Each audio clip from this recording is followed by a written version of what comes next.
इंद्रजित सावंतांना फोनवर धमकी दिल्याची प्रशांत कोरटकरची कबुली। मोबाईलमधील डेटा डिलीट केल्याचं सुद्धा केलं मान्य। पोलीस कोठडीतल्या चौकशीत घडाघडा बोलला कोरटकर।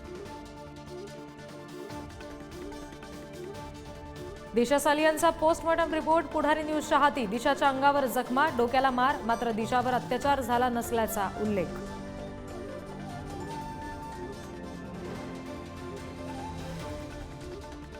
अनिल परब यांच्या घरासमोर राणे समर्थकांची बॅनरबाजी। नितेश राणेंचा बॅनरवर हिंदू हृदय सम्राट असा उल्लेख करत परबांना डिवचलं।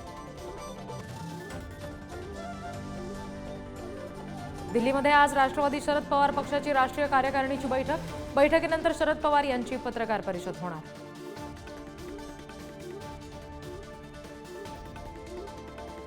बीडमध्ये धनंजय देशमुख यांचे साडू दादा किणकर यांच्या जामीन अर्जावर आज सुनावणी। अमानुष मारहाण प्रकरणात जेल की बेल, कोर्टाच्या निर्णयाकडे लक्ष।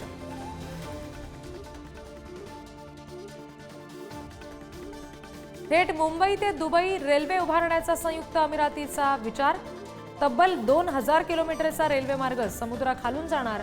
तेल आणि पाण्याच्या आयात निर्यातीचा सुद्धा विचार।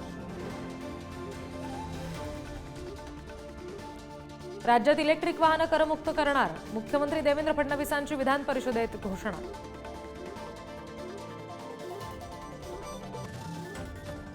मुंबईतील आझाद मैदानात आंदोलनासाठी आता चक्क आरक्षण। आंदोलनासाठी मैदानातील एक विशिष्ट जागा अधिसूचित केली जाणार।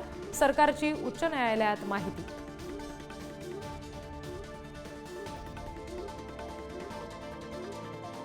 राज्यातल्या शहरांमधील 41% कचरा उचललाच गेला नाही। कॅगच्या अहवालात नागरी स्थानिक स्वराज्य संस्थांवर ताशेरे।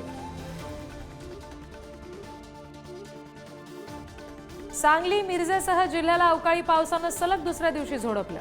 वीज पुरवठा खंडित, अनेक ठिकाणी झाडं उन्मळली।